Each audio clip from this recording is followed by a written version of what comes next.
I know Phil's disappointed that he's not able to be here today, but hello, my name's Claire Smith. I'm the Deputy Chief Executive and the Chief Operating Officer for the Trust, and it's lovely to see you.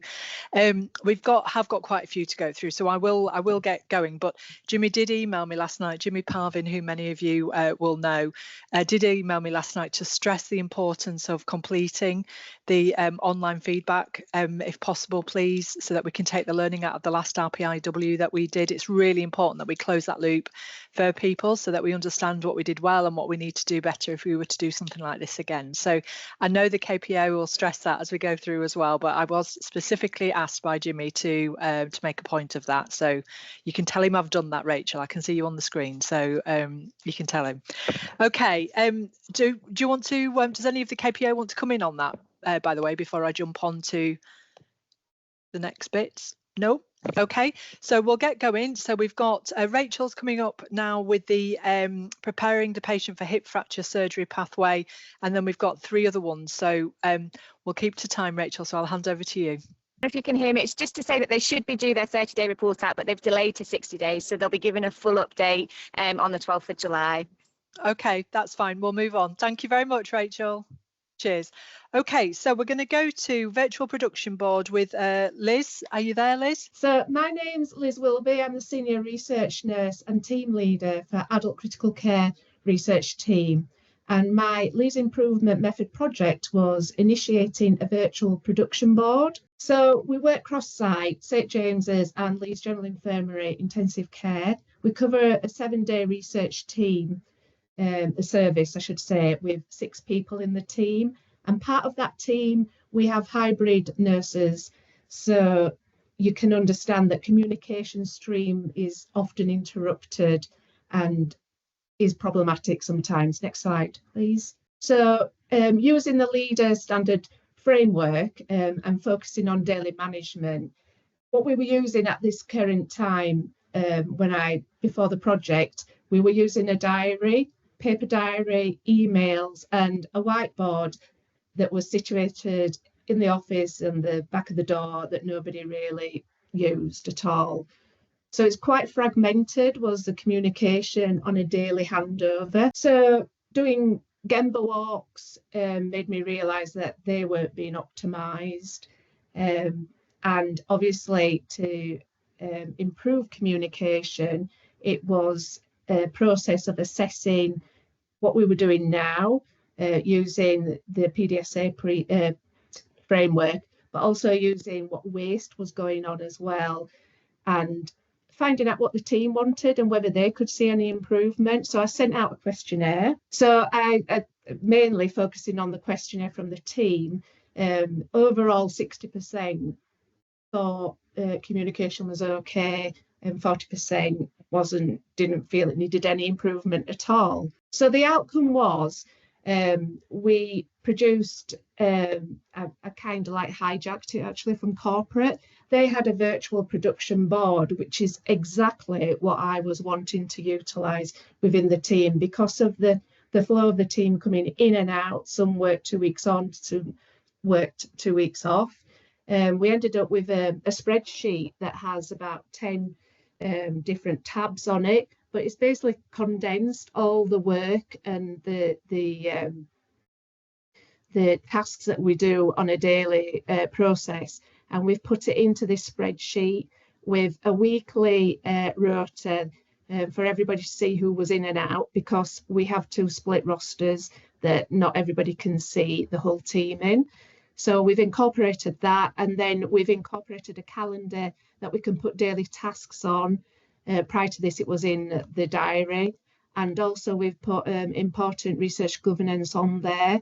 So it's all in one place, and it's stored on SharePoint in the Excel spreadsheet format. So the advantage of that on the SharePoint is it's on a hub for the research team to use on a daily basis, where we huddle around this production board. But it's also maintained and updated communication in more of a live mode, rather than replicating and wasting time sending emails out that get lost in translation, etc. We've got a one platform to go to review our daily activity, etc. And then, so what went well, it was from doing a survey 6 months later, 100% of the team liked it, wanted to use it, and we're using it every day now, and it's evolving, it's adapting, and it's just familiarising everybody. So it's definitely made my life much easier.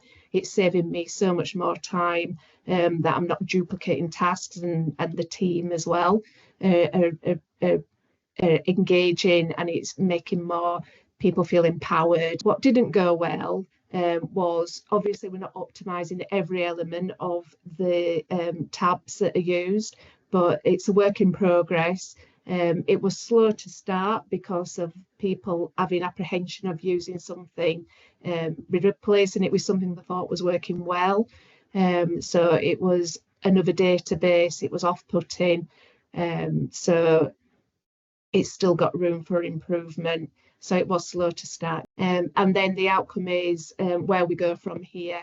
We have, obviously I was supposed to present a month or so ago. We've also moved on from that deadline. We're involving stakeholders who needs to be involved in accessing this database now, because it's holding all metrics in one place. So we're putting it out to the consultants that are involved in the trials, and also the business managers and accountants. We've got easy access just to give them an update when they come to you and ask, instead of wasting time trying to go through old spreadsheets, etc. And I wouldn't have been able to do any of this without my CTA, who's very IT tech. My background's nursing, and obviously we're a bit of catch-up time going on. So sorry, I'm time conscious, but I wanted to say a special thank you to Zoe. Thank you very much. Thank you so much for that. And we'll take questions at the end. And I've been jotting down a few, but it just made me smile with about that IT thing, because I bet that was about how to use SharePoint properly, wasn't it? Yeah. Oh dear, which I have not fathomed yet. So we'll move on. I can see Charlie on the screen. Is that Brad with you, Charlie? It is, yes. Perfect. We'll move on straight on to you then, please. Hi everyone, I'm Brad, one of the matrons in SIM and one of the process owners for our RPIW on healthcare acquired infections. And hello, my name is Charlie. I'm one of the matrons for infection prevention and one of the process owners alongside Brad. So this is an update in terms of where we've been in the last 30 days. This is our 90-day report out, as we've continued to trial the new process throughout various CSUs. So we are on version 7. We've continued to go through PDSA cycles, adapting the pro formas that are used in terms of getting people's feedback and amending them based on feedback, because that's been vital, and we've found that all along our journey with following the RPIW, that it's key to get feedback of the users and adapt our process accordingly. We have scaled up. We scaled up to all of SIM earlier on, and we have now scaled up to all of the oncology wards. Initially, it was 2 wards at first, but then they have really done brilliantly with the new process, and wanted to use it throughout all of their ward areas. We're about to trial in AMS. We had the first meeting with the team last week. We're going to trial in 3 wards, and also in terms of cardiorespiratory, they started being part of the trial around about March time, early April. We started off in 2 wards within cardiorespiratory, and we've gradually built up to about 4 wards at the moment. I think there is a hope that we'll be able to scale up to the rest of cardiorespiratory quite quickly. And we continue to attend various forums, because it is vital. We've learned, because this is a really different process to what people are used to when it comes to investigating healthcare associated infections. So it's really important that we share the information with people and attend forums, are able to answer any questions or concerns people have. And I'll hand over to Brad. So this is our data that we've sort of been collecting since we had the RPIW back sort of end of January. So the overarching aim of the whole point of all of this was try and reduce the number of healthcare acquired infections, sort of in line with our 7 commitments. We'd been sat quite stable at sort of 8, and this is based on our original trial elderly care wards in Gledhow Wing. We have seen sort of since our last report out, a drop in our median to 4 a month on our wards, but we do acknowledge that there's been loads of other great work going on within SIM, so it's really hard to pinpoint what has caused that drop, but it would be nice to think that sort of the identifying of learning in this new process has hopefully contributed to that drop that we have seen. To be transparent though, in the last few weeks, sort of even though we've got that data, we have seen an increase, but that's not just within SIM, that appears to be across the board, but we are still getting cases coming through, unfortunately. Our lead time, again, is a really hard data point to measure. We looked in the RPIW and we focused on the process of identifying that learning and sharing it with the teams, but our data incorporated all of the governance and the duty of candour process that sits on the back of this process. So we still think we're turning around a full investigation from notification to duty of candour in sort of less than that 2-week time frame, which is still a big improvement on where we were. However, we have acknowledged that there is some work to do on that follow-up governance of the duty of candour following the investigation, and we've set up a working group, and the KPO team are working with us to look at that process and how we deliver those duty of candour letters and their contents, and how we speed that up further to share that with families and patients on the wards. Our quality metrics with staff around are the right people involved and is the workload shared continue to be positive as we've rolled out into other CSUs, with the clinical teams now thinking that the right people are involved, with our dyad model of nursing and medics involved from the start all the way through, and that workload from being a very nurse heavy process with the old process in the RCA process to where we are now, both nurses and medics have acknowledged that that work is now shared amongst the teams a lot more fairly. We've continued to look at our documentation. As Charlie said, we've sort of carried on refining based on feedback of the clinical teams. We are now live on Datex with the second part of our investigation process, which has drastically improve that in line with the 5S, and that information being readily available to loads of people to access it. And we are starting to work with the Datex team of how we can pull some dashboards and start to actually use that information rather than just collect it. We are working with the digital team to put our initial reviews to a performer on PPM. But as with the pressures of everyone wanting to go digital, that's sort of still a work in progress. So we still think we're sat at level 2, but we acknowledge that the scope for that to hopefully improve over the next few months as we continue to go digital. So this is obviously our 90-day report out, but we've got a background plan that we're going to continue working on this and rolling out, as Charlie said, to other CSUs and other clinical areas. The plan is to hopefully be fully up and running across most of it, hopefully all of the CSUs by the end of Q2, and that should hopefully give us time to prepare teams and allow the process to be in place before we get that winter surge that we know we're going to get an increase of infections, to identify any issues quickly as that workload comes in.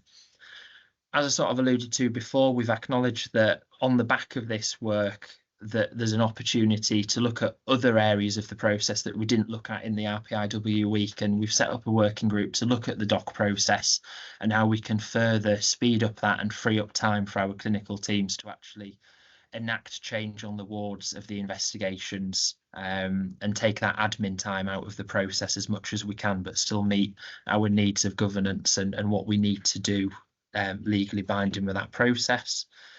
We're going to recirculate we had quite a thorough survey that sort of went out on Google Forms originally before this that we've not recirculated yet. We're going to recirculate that full form and collect some really rich data and some more data on what people actually think about the process, so we can alter and make some changes again before we go further out into other CSUs, to make sure that we've identified all the problems now before we scale this up even further.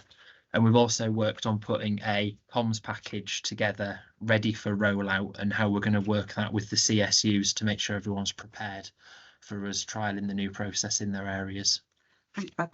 We, as Brad said, we've gone live on Datex, and we're hugely grateful to Eve and Ashley for all the support that they've given us, and really quickly being able to give us highlights of particularly the dashboard and other elements. So we're really grateful to them. But we want to be able to get the most out of that dashboard. So we're going to hold a working group of service users for that, so that we can ensure that it works and we get the right results from it. We want everybody to be in the best position to be able to adopt the new process. But I think we say became apparent during the first couple of months, didn't it, Brad, that actually there are other outstanding cases that can prevent you being able to start the new process. So we've gone out to all of the CSUs to ask for an overview of how many outstanding root cause analysis and Doc 2 letters there are from the last financial year. And then obviously, as we start to get more into the summer, July onwards, we're going to be having a working group with representatives from all of the CSUs so that we can share the comms with them and help prepare them for rollout. I just would like to just say a few elements of celebration as well that we have done. In terms of, we designed the process so you could investigate it not just for mandatory reportable infections, and we have used the PIP, so the post-infection performer, on other infections, just so that we can get that learning out and share it as quick as possible. I don't know if Kate is on the call, but Kate took the new process to the Bristol Patient Safety Conference and it won the poster presentation, so that was great news. And we have had a lot of interest from other areas throughout the country with this process, and we have use the process to set up system-wide learning, and that's the principle with PSERF. We have worked alongside our community colleagues using our new process and held a joint meeting with them on a recent investigation. So we're really proud of the work that we've done and the progress so far. So thank you. Thanks very much to you both, Charlie and Brad. I'm going to move us straight on, if I may please, to start on time with paediatric theatre. So I can see Jonathan's on the call, but I think we should have Beverly, Nalin, Claire and Ramadan with us as well. So I'll hand over to you, if I may please.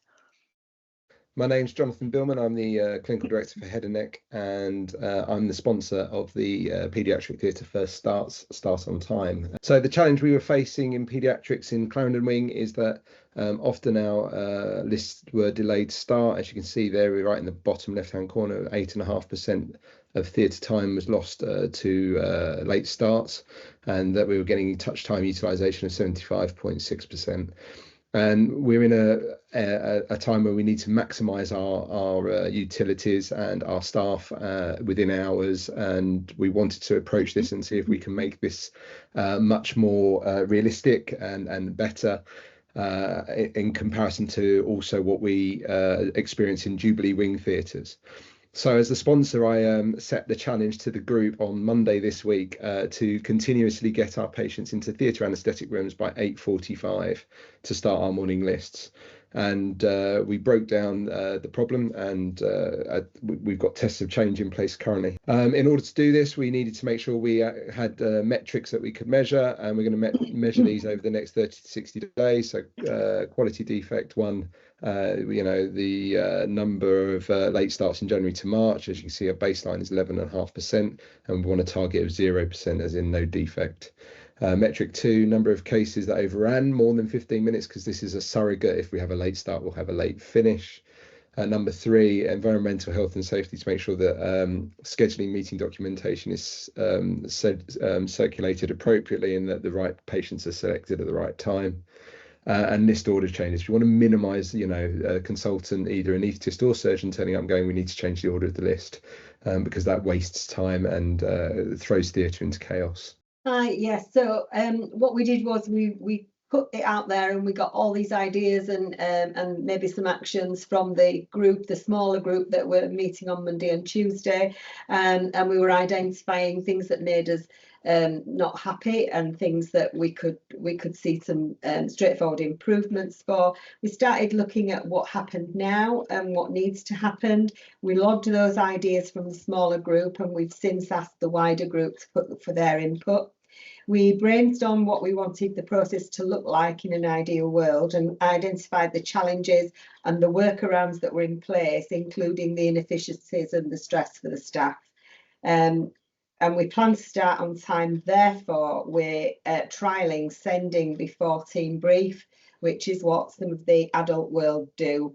There's a nervousness there from the team regarding this, but because we're dealing with children rather than adults, and there's always some anomalies there that we can't plan for. However, we have agreed to trial this. So this is the PDSA, if you like, that we drafted from. This is what we want it to look like. This is the suggestions of the process as we see it, but it's not definitive. We established that there's lots of steps to achieve before the actual day of surgery, and we wanted to relay the expectations regarding times to complete the tasks, because we've currently no times attached to the steps within the process, i.e. sending time is anything between us starting our shift at 8 o'clock to the 8:45 and sometimes beyond. We've no set time for team brief, and we didn't have any set time for patient in anaesthetic room, although we have identified that as 8:45. So we're trialling this together with everybody involved, getting buy-in from everybody. We need to lock down scheduling. So this is the Thursday before the week start of Monday, locking down scheduling. And then we know what we're up against, because we established that there was some lists on Thursday lunchtime when we hold our scheduling meeting where we didn't have any patients actually listed. So how can we plan if we don't have them? So that's, we're trying to get a lockdown there.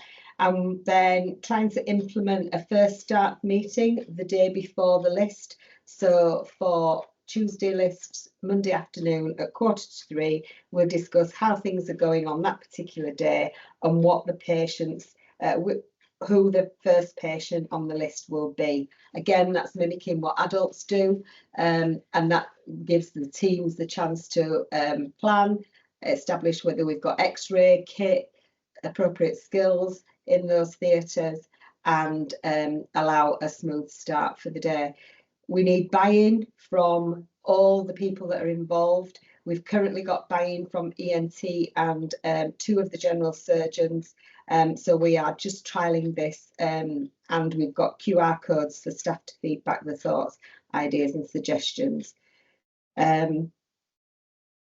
Once we've identified those areas, we'll then tweak them, discuss them, solve the problems associated with them. We've established communication and staff engagement is key to the success, and it's going well so far. Thanks, Bev. So Bev touched on this slightly, but for our second PDSA, we wanted to recreate practice that already happens in St James's theatres and in neurosciences theatres at the LGI, and it already works very well to get patients to theatre on time and reduce the number of list order changes on the day, which can cause a lot of delays in theatres. This was to create a daily meeting at 2:45 to discuss the list plan to go ahead in paediatrics for the following day. In the meeting, we identified the patient who is first on the list and make sure that there's nothing that would prevent the patient getting to theatre on time. For example, some patients need a pre-med, which can cause delays on the day. This helps the ward staff to know which patient is first to get ready when they arrive on the morning of surgery, and also lets the theatre teams get the correct kit ready for the first case. As well as reviewing the first starts for tomorrow, we look at what's happened today, that particular morning, and review how the lists went, if there was any list order changes or late starts, and then we can drill down into the reasons for the late starts and the order changes and try and address them so they're less likely to happen again. Having everyone from all the different areas together in one meeting is really beneficial, and can iron out a lot of potential problems quickly before they happen the next morning to save time. Good afternoon, everyone. So this is Ram from Quality Improvement within Theatres and Anaesthetics. So what went well? Well, I'm very much happy just to share that, first of all, that biscuits were really nice on a positive note. Unfortunately, I cannot declare what kind.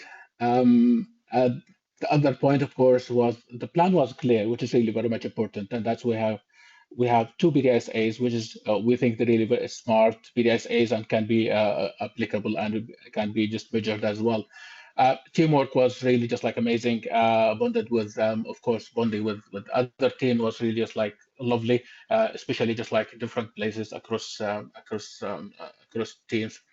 Brainstormed ideas. It was really great that we're using, of course, the KPO methodology and as a Kaizen event, and the KPO, of course, tools in order just to bring and really brainstorm the ideas in order to achieve and produce a PDSAs. And networking was really another good element that, especially just like sharing information, sharing ideas, and knowing each other, just like and even just like relieve some of the boundaries that we have and barriers in order just to improve the communication was really great as well.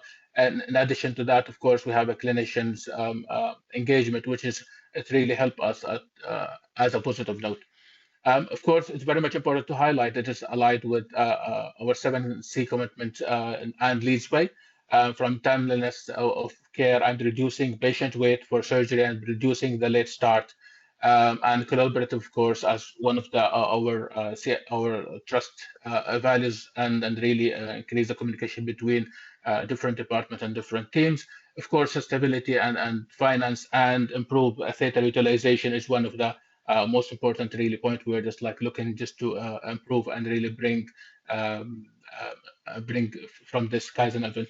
What we would do differently next time. So we need to get buy-in from all parties involved in the process. As I say, there's been some changes in the children's CSU, and so rather than force people that are on the way out, we're waiting for the ones that are on the way in, so that we can share these ideas with them and get the buy-in. We established that there were some things that we didn't feel we could change. Beds, pre-assessments doesn't exist for children. So we, rather than just sort of, and staffing levels were inappropriate in some areas, but rather than just focus on those and they would be difficult to deal with, we felt that we would acknowledge them and put them in the car park. So we're not saying, oh, we're not looking at those, because that staff just don't want to hear that. They want to tell us warts and all, and they want us to address everything, but we have to do it systematically. And so we're trialling and we're embedding the PDSAs and we're measuring the outputs and we're gaining feedback from the staff. So I've had a big meeting with the paediatric team this morning at 11 o'clock. I've gone through the whole process. I've put the mapping, the process mapping that we did with the post-it notes on the wall in the coffee room. They've all got the QR code to give us the feedback. They've all come back with a few suggestions this morning, some of them very good, some we've already raised before, and we feel that there's some challenges or difficulties, but overall the team they're on board with it and they're happy to go with it. And I've sold it as it's a trial at first. If we don't trial it, we don't know whether we can sort it or not. Some of the problems have been there for a long time. So if you've worked there a long time, obviously you think nothing's ever going to be done, but we are going to try. We've got a new focus on it, and we're going to continue to engage with our college and share our successes. And we'll report back in 30 days to tell you how marvellous we've done. Brilliant. And whether or not the biscuits were still good. I think that's the other thing we all want to know now. And thanks very much for that, and thank you. It was always going to be an ambitious timetable, just because of the volume of presentations and the breadth and depth of what you've been discussing. So thank you so much for everything that you've shared. We haven't got time for questions at the end, so I'm really sorry, but what we will do is we'll make sure that people can contact each individual. So I've got a couple of questions around sustainability through the HCAI work. I've also got a question for Liz about whether or not how the team felt about the work that was that was done, and also just the observation really, Bev, I couldn't agree more about the car parking. It's important to our teams that they know that they've been listened to, and not just listened to but heard. And that we're not just shying away from difficult things, but sometimes you just can't deal with it there and then, but it doesn't mean that we don't go back and deal with it another time. Yeah. So thank you so much everybody for those presentations. That was really great. Thank you. Take care everyone, and enjoy your Friday. Bye. Bye. Bye.